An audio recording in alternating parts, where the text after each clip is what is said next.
iyang gibilin aron ang tanang katawhan mahimo kayo nga iyang mga katawhan nga nagabalaan ug nagatuman siya mga pulong.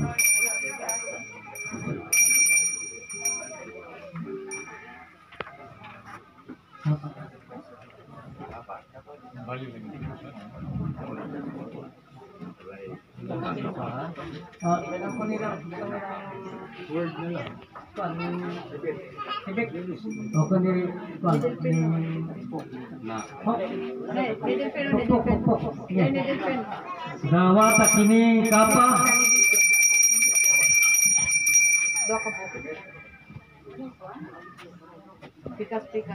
receive the gift of wisdom, the power and authority of our Lord Jesus Christ to be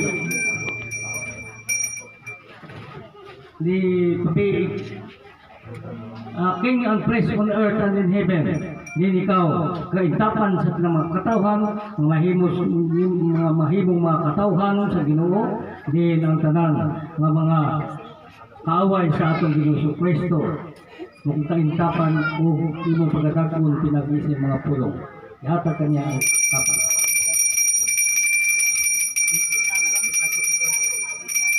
Paalsa sa nang kwa.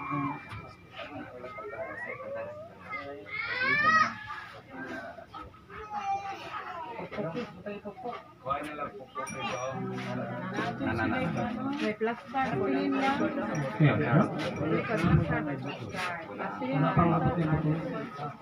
Okay.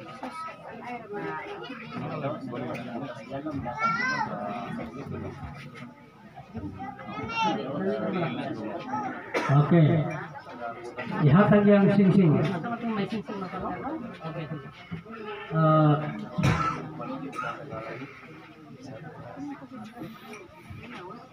Palagi ni Diyos kining singsing mo katawhan ini himo siya halang dun himo buhat dinhi siya pagkain kun usa dito sa langit.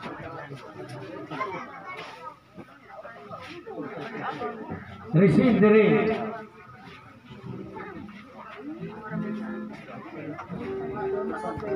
Receive the ring. The stone upon this ring, a fitting symbol and memorial of our Lord Jesus Christ, the eternal living stone, to whom all his apostles called out and chosen, holy men from his flock, and shall come, unite and melt with him, and spiritual offerings according to the exact word of Holy Scripture, which in to be have tasted that the Lord is gracious, to whom coming as unto the living stone is allowed indeed of men and men chosen of God, and precious also lively stone are built upon the holy pressure to offer spiritual sacrifice acceptable to the glory of the Lord Jesus Christ. Wherefore also it is contained in the scripture, behold, I lay in Zion a chief cornerstone, precious, and he that believeth in him shall not become founded upon unto you. Therefore, which receive, he is precious, but unto them which is disobedient, to the same as made the head of the cornerstone. Amen.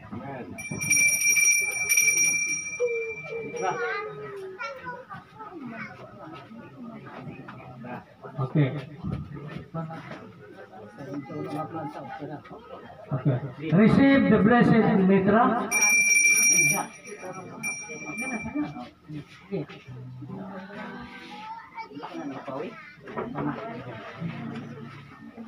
A fitting symbol of memorial of the heavenly majesty of Lord Jesus Christ as the King of Kings, Lord of Lords, Prince of Peace, who humbled and made himself servant, ministering unto his people, and who have dwelled to place mitra upon the head of the highest priest, and made them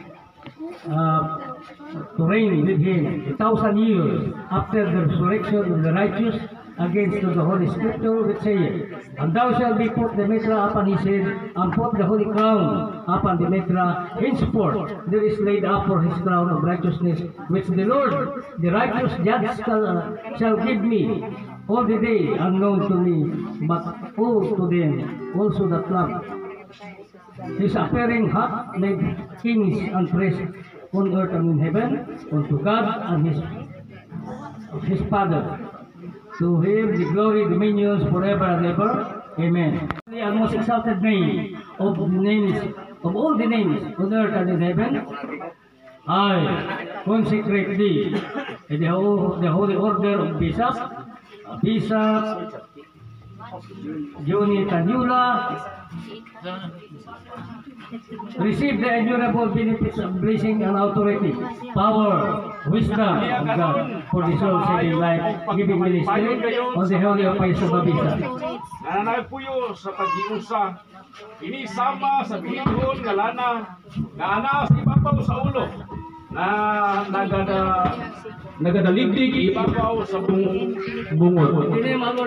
Bisan sa bungot ni Aaron nga midaligdig ibabaw sa liar sa iyang mga bisti sama sa tunog ni Hermon nga nagtagak ibabaw sa kabukiran sa Sion. Kay ito bisugo ni Jehova ang panalangin bisan sa kinabuhi nga walay katapusan. Accept, accomplish mighty and marvelously thy secret mission and divine purpose of God committed to today, as the Lord Jesus Christ has given me this authority and power, so also I shall give it unto thee according to the exact word which he hath said, and saith, Behold, I give you unto the power to tread serpents and scorpions, and over all power of the enemy, and nothing shall enemies hurt you.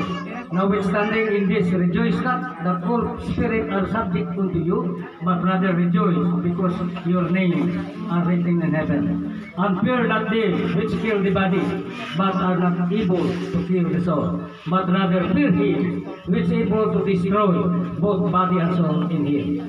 Verily, verily, I say unto you, he that believeth in me, and the works that I do, shall he do also. And greater works than this he does. Because I will go to my Father, and whatsoever you shall ask in my name, I will do it. And that my Father may glorify the Son. If you will ask anything in my name, I will do it. Go ye therefore into the world and preach the gospel to every creature. He that believeth and be baptized shall be saved, but he that believeth not shall be damned.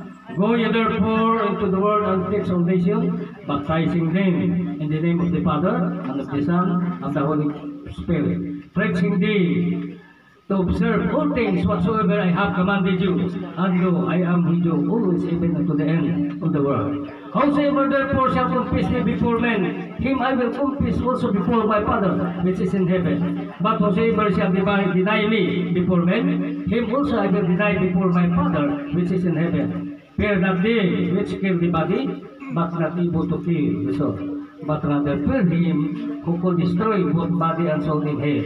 If you love me, keep my commandments. If a man love me, he will keep my words, and my Father will love him, and make our abode with him. He that hath my commandments and keep them, he it is that loveth me, and he that loveth me shall be loved by my Father, and I will love him, and manifest myself to him. Amen. Ang atong dakong Diyos ug manluwa, ang atong amahan nga walay katapusan, ang pangulo niining iyang iglesia, ang lawas ni Kristo, ug labaw nga magbalantay niining iyang panon, magapanlangin, magauban kanimo sa kanunay sa pagtabakos ganon, sa imong mga tuyog tingwa, pagbalikon ka sa imong pagtuo paglaom, magmaisugong ka sa tanang dautan nga kaaway, ayaw kahadlok sa tubangan sa mga kalisdadan o mga kapulian. Pagmauswagon ka sa tanan nimong panginabuhi, magbalipayon ka sa imong kahimtang, ay ang atong amahan nga walay katapusan, uban sa balang espiritu magatabang o magauban kanimo sa tanang mga butang na imong gikinahanglan, pinaagi sa ngalan sa ating Hesus Kristo, ang imong katabang hangtod sa kahangturan sa tibuok nimong kinabuhi. Amen. Ang Diyos, mga Diyos, harit mga harit, Ginoo sa mga ito ang mga nagtapusan, mga panlangin, gubat, kanimo sa kanunay, sa ngalan ng Hesus Kristo.